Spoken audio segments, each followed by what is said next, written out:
Sengketa 4 pulau yang secara historis milik Provinsi Daerah Istimewa Aceh yang dialihkan ke Sumatera Utara belum usai. Polemik 4 pulau yang terdiri dari Pulau Panjang, Pulau Mangkir Besar, Pulau Mangkir Kecil, dan Pulau Lipan ini bukannya berkesudahan melainkan sampai ke telinga Presiden Prabowo Subianto. Kementerian Dalam Negeri yang seharusnya menjadi penengah tak bisa meredam amarah Gubernur Aceh Muzakir Manaf atau Mualim. Ia menolak keputusan Kemendagri yang mengatur pemberian dan pemutakhiran kode serta data wilayah administrasi pemerintahan dan pulau yang ditetapkan pada 25 April 2025.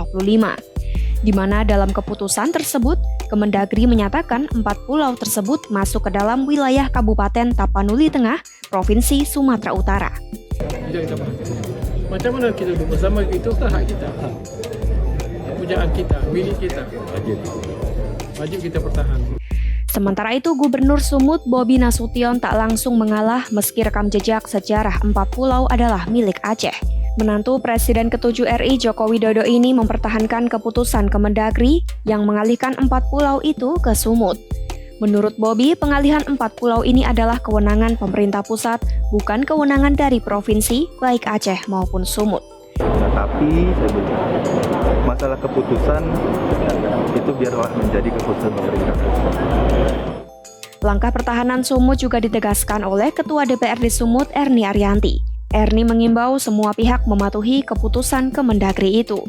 Ia meminta Aceh melayangkan keberatannya bukan dengan cara keras tetapi melalui jalur pengadilan tata usaha negara (PT-UN). Wakil Presiden ke-10 dan 12 RI Yusuf Kala bahkan turut memberikan masukan terkait masalah ini. JK mengingatkan ada janji yang harus dijalani pemerintah, yaitu memelihara perjanjian Helsinki dan tidak mengubah undang-undang yang telah berlaku terkait batas wilayah Aceh dengan keputusan Kemendagri. Menurut JK, secara historis maupun administratif, 4 pulau yang sedang diributkan merupakan milik Aceh sesuai undang-undang yang menjadi rujukan pemerintah Indonesia dalam perjanjian Helsinki. Oleh karena itu, ia menyebut keputusan Kemendagri tak bisa mengubah legalitas undang-undang dan otomatis cacat formal.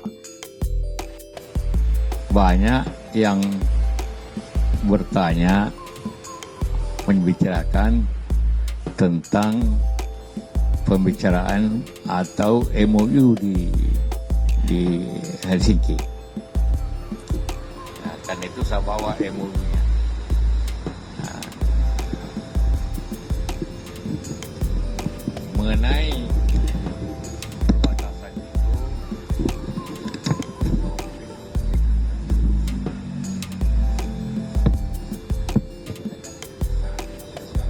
apa?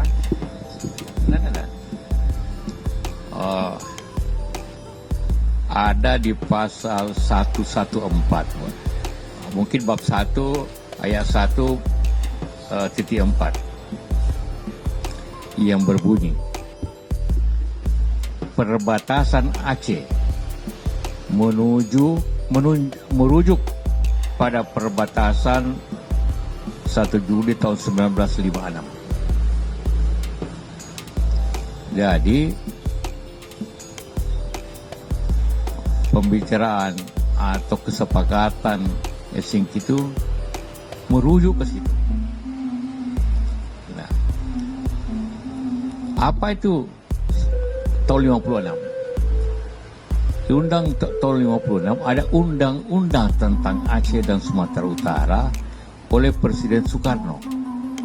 Yang intinya adalah memisah dulu Aceh itu bagian daripada Sumatera Utara, hanya residen. Kemudian presiden karena kemudian ada pemberontakan di sana, DITI, waktu Dodber, maka Aceh berdiri sendiri sebagai provinsi dengan otonomi khusus. Tak ingin masalah ini semakin melebar, Prabowo pun turun tangan. Ia mengambil alih dinamika yang tak bisa ditangani Kemendagri ini secara langsung. Prabowo secara tegas meminta agar polemik 4 pulau tersebut bisa diselesaikan pada pekan depan. Hal ini dikatakan oleh Wakil Ketua DPR RI Sufmi Dasko Ahmad pada Sabtu 14 Juni 2025.